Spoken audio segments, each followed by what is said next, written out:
Hello, everyone. Welcome to Everything Arsenal. Quiet weekend this past Saturday and Sunday, but new week, which means you're closer to the big game against Man City. We're also heading into April, so a lot of transfer news are starting to pop up. So we'll talk about all that, including injury news and also transfer news, the latest transfer updates. Let's get to it. A lot to get into. Let's start with Bukayo Saka ahead of the crucial game against Man City. According to Team News and Ticks, Saka has been carrying an injury for a long time, regularly goes away to have extra treatment on it. England didn't think it was worth putting him under more strain for games that mean very little. Wasn't pulled out by the club, should be fine for Man City. So that's big for us. That's big that he's going to be available for Man City. But obviously, the first part of that, a little bit concerning in terms of him carrying an injury for a very long time. That is very concerning. Obviously, you don't want to like push him very hard, and then in the next 1 year, 2 years is like getting consistent injuries and all that. You don't want to get into that to that stage of Saka's injury record or anything like that. You don't want to get into that stage at all. So we are glad that he's going to be able to face Man City. That is a very big game. That is one play that we really need for this crucial part of the season, April and May. A lot of big games coming up, 10 games in the Premier League remaining, and 2 guaranteed games remaining in the Champions League, hopefully 4 or 5 remaining in the Champions League. So less than 15 games and less that we still have to play this season. We need him for every single one of those games.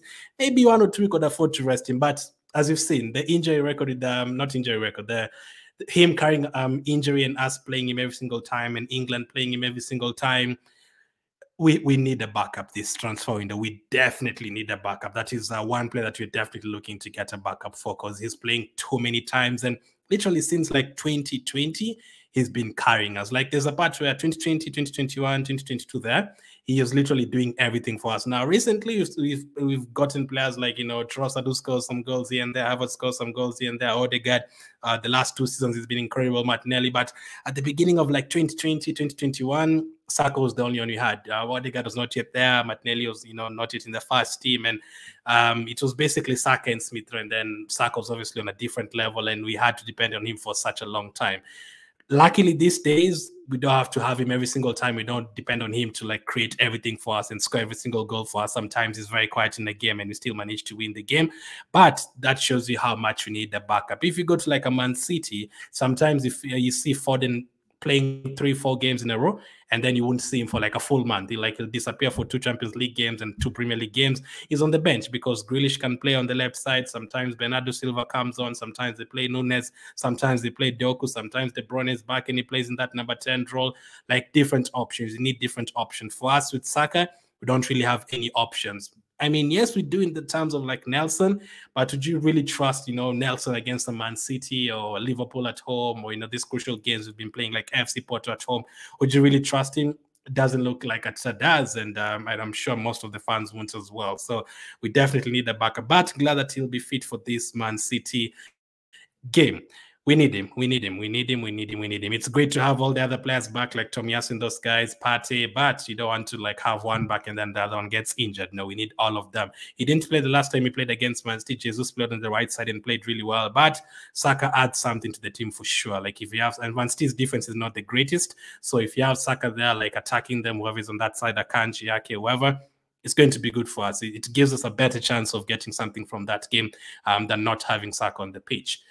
Transfer news. Let's get to the transfer news, and then we'll switch back to more other news. But let's start with Diomande. That is the breaking news from today. And Ousmane Diomande of Sporting. So according to Record Portugal, Arsenal have matched Chelsea and are ready to offer 60 million euros for Ousmane Diomande. Talks have already taken place with Sporting, CP, and the players' entourage. So we are linked to Diomande. He plays as a defender for Sporting. He is very young, so he fits into our age bracket of the players we look for, like between 20 and 24, 25. There, he's only 20 years of age, and he's had 2 incredible seasons for Sporting. I should have checked. I'm sure he played against us last season because he was there last season. I might have played against us last season when they were eliminating us from that competition. Like, he's very good in terms of physicality. He has the speed, and I saw a stat somewhere, like I think he's 4th or 5th in terms of passes per game over there in Portugal. So he doesn't get involved in the play a lot, and he's basically built like the likes of Gabriel in terms of attributes and all that. Is like Gabriel and Saliba like that kind of defender. And defenders. We are linked to we have so many good defenders right now. I wouldn't mind getting others. I personally don't feel like we need a defender right now, because if you have Gabriel and Saliba and Zinchenko and Tomiyasu and Timber and Ben White and Kivio, that's 7 good defenders, and any of them can play anywhere pretty much. White can play at centre back, right back, Tomiyasu, Timber. These are players who can cover numerous positions. But looks like Ateta wants to make it even stronger by adding Diomande into that team. And Chelsea were linked to him, as that Twitter said, and Arsenal are ready to match that. 60 million euros is around 51 million pounds. So a lot of money for a defender, a very young defender, 20 years of age, but I think he's worth it. I've seen him playing a couple of times, and he's very good. Last season, I think we talked a little bit about him and the defender from Ajax as well. We were linked to both of them, but he ended up staying at Sporting. He won the AFCON recently as well with Ivory Coast. Didn't play regularly. I think he only played like 2 or 3 games, but he's still a very, very good defender. And anyone who gets him right now definitely has a lot of technical ability and strength and all that in the team being added to your center back role. And if you add him to the defenders I just mentioned, that would be absolutely crazy. If it comes to a team, that kind of shows me maybe we want to use Kivio more as a left back as well. Potentially next season, rest Saliba and Gabriel more, because same with Saka, Saliba and Gabriel have had to play a lot of games this season because we really don't have anyone there because of the injuries that we've had. So if Diomande is there, then you can even afford to rest Saliba and Gabriel, just like Man City does. Sometimes Diaz plays, sometimes you don't see him for 2 games. Akanji plays. Sometimes Stones plays, you don't see him for 2 months. Ake plays at centre back. Vardiel can play at centre back, left back, like different positions. Different players can play in different positions, and that allows many of their players to rest. So Diomande is the latest player that we are linked to a defender, and if it's up, it's Chelsea against us. Chelsea kind of have a lot of problems in terms of money right now, and also in terms of attracting him. I would still bank on us to attract him more, because we have Champions League football this season and next season as well, and he'd definitely want to join the Premier League for sure. So if it's just between us and Chelsea, I'd fancy us to get him, and it would be great to get a player ahead of Chelsea for sure. So that's latest on Diomande. Let me know, would you want Diomande from Sporting? Do you feel like we need any more defenders, or do you prefer getting other players and then, if later on you try and get someone like a Diomande? I'm sure by June, July, this player will have already been sold. So I don't think he's a player you can really wait for August to try and sign. Personally, I don't feel like we really need a defender, but when a defender of this quality becomes available, why not? 2 players in each position. Why not have Ben White and Tomiyasu at right back, Zinchenko and Timber at left back, Kivio and Gabriel, and then have Saliba and Diomande? Why not? Who is complaining? 2 players in every position. That would be great. Speaking of 2 players in every position, we have a lot of attacking midfielders and number 8s and all that. And the latest one we've been linked to is Morgan Gibbs White from Nottingham Forest.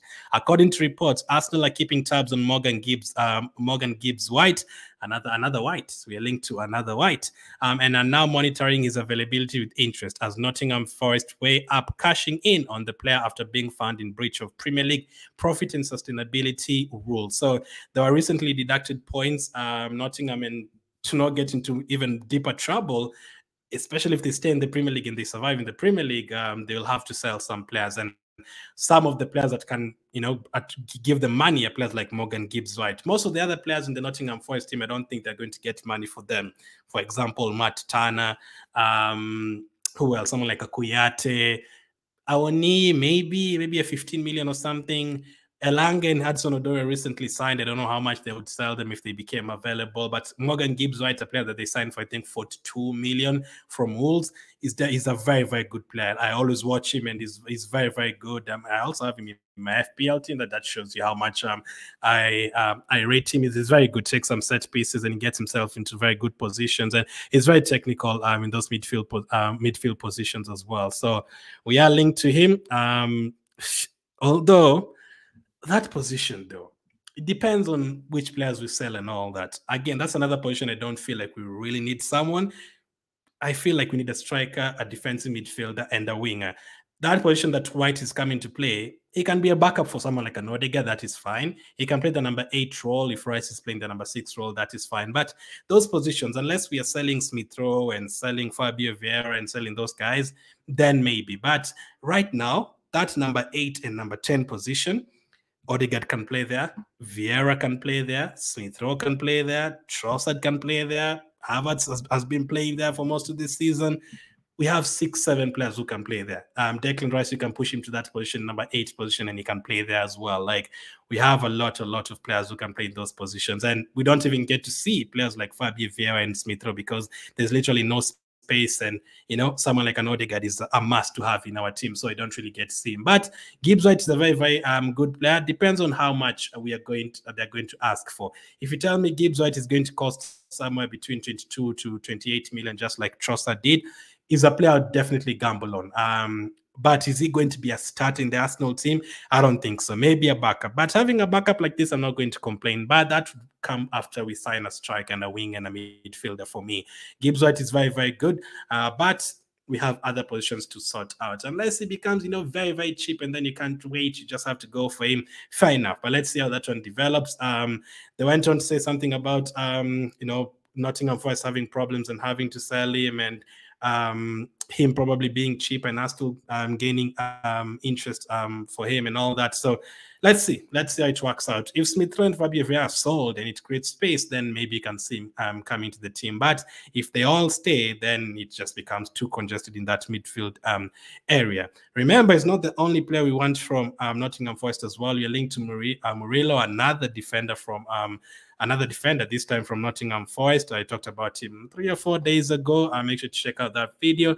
Another player that we're linked to, another defender. So listen, we are trying to have no problem with getting into players and having an interest in players, especially if they're, on a cheap or you get gems here. And they don't have to be expensive. We've found players like, Trossard, 20-something million, Odegaard, 35 million or something, or 30 million, like just cheap players. Tomiyasu, cheap. Gabriel, for the way he is right now, very, very cheap player. Salibas and Gabriel, those are players who can be sold for 80, 90 million right now, and you sign them for, less than 40 million, less than 30 million. So all those are very good players. You don't really have to splash too much money. So when players like Morgan, Gibbs White, and Murillo become available as backups, why not? Defenders, we're still not done in the defensive area. We are linked to another defender this time, a player who, played for Real Madrid and currently plays for Girona. But according to the reports from the Madrid zone, Arsenal are the club pushing the hardest to sign Miguel Gutierrez from Real Madrid. I know he played for Girona. I don't think it's a loan deal. I don't know what they did with that deal, but apparently you're signing him from Real Madrid. I don't know, but he currently plays for Girona for sure. He's a left back. He plays really, really well. You know how good Girona has been this season. And whenever you watch Girona, the way they attack, absolutely incredible. So we are linked to another defender, yet this time another left back. So does that mean, you know how many players we have that can play left back? Zinchenko, Timber, Tomiyasu, Kivia, so many that can play left back. So unless we are selling someone like a Zinchenko, or we are planning to take Zinchenko to the midfield and then getting someone like a Gutierrez to, be backup for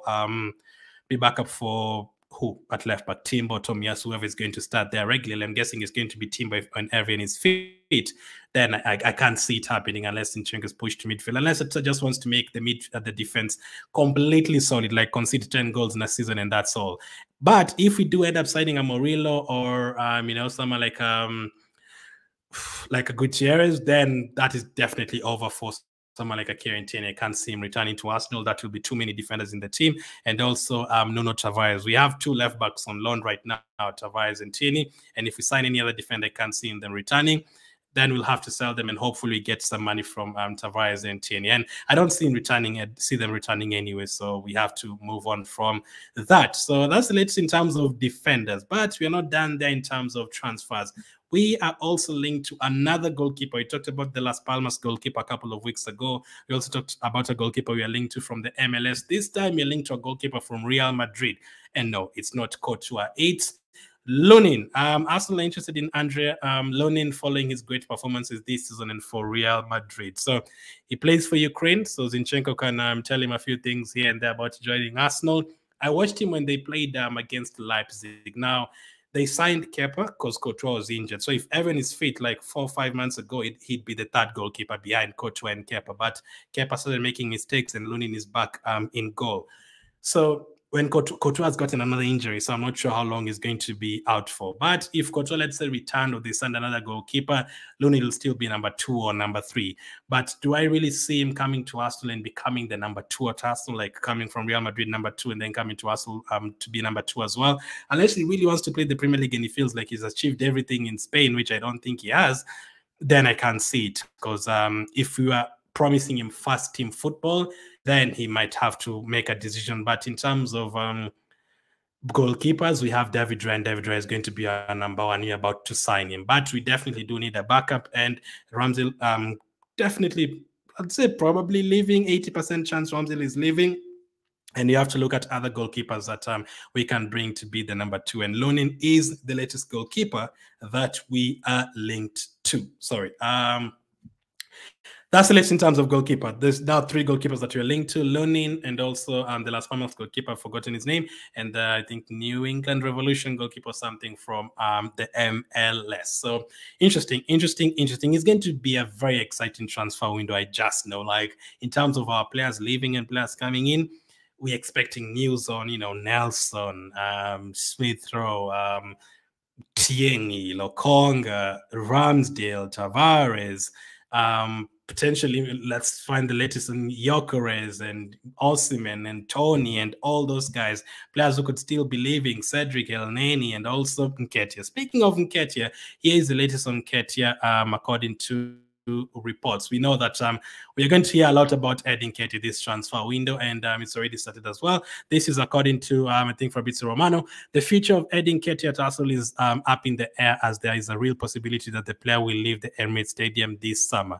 Nketiah could be used to make way for a new striker, which is one of the priorities in the summer for the Gunners. Nketiah's situation is very open, but there is nothing concrete yet. So, again, that's why I didn't say 4 out of 4 players. When I talked about the Highland boys the other day, plus Ramsdale, Nelson, Smith Rowe, Nketiah, and Ramsdale, I did say at least I'm expecting at least 2 of them to leave. There's an 80% chance at least 2 of them will leave. And then I'd say, 60% chance that 3 of them will leave. But 4 of them leaving all at once, there's maybe a 10% chance of that happening. I'd not be surprised if one of them ended up staying between Nelson, Smith Rowe, Ramsdale, and Nketiah. But I'd not be surprised if 2 of them left very early and then one, it carries on and on and on. That could be Nelson leaving early and Ramsdale leaving early. Then, Nketiah's pushing to like the middle of August or the end of August, and then maybe Smith Rowe ending up staying, or Smith Rowe pushing until like August or something, then getting sold, and then Nketiah ended up staying. I don't know. Depends on him as well. If he feels like he's not going to play, because right now he's behind Jesus, he's behind Havertz, he's behind Trossard, and if we sign a striker, which we're expecting to, then Nketiah is basically number 5 in terms of that. I don't think he'd want to be that, and also considering his age and all that, this is a time he should be playing regularly, and I don't think he'll ever get that chance at Arsenal, unfortunately. But that's the latest on Edin Nketiah. It's still up in there in the future. Nothing has been decided yet, according to Fabrizio Romano.